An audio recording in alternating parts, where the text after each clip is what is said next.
The threat to fine or jail Australians returning home from India has seen the Foreign Minister facing some tough questions. Is that an immoral decision or even racist, as some people have said? Absolutely not in any way. We absolutely recognise the very, very difficult circumstances occurring in India right now. The new laws are aimed at stopping people returning from India via other countries under the Biosecurity Act, carrying penalties of up to $66,000 or a 5-year prison term. And while some have thrown their support behind the sanction... It's very harsh, it's very difficult, it's very unusual, but we live in unusual times.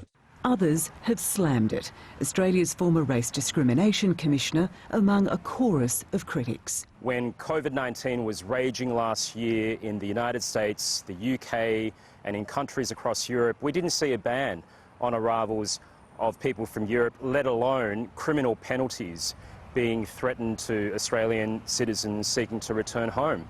The federal opposition accusing Scott Morrison of abandoning thousands of Australian citizens.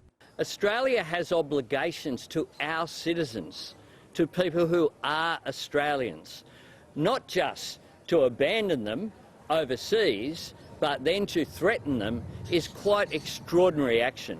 Prominent human rights lawyer Julian Burnside is horrified by the new laws. We could use places like Christmas Island, and the government's very good at establishing large places for people from overseas who they do not want here.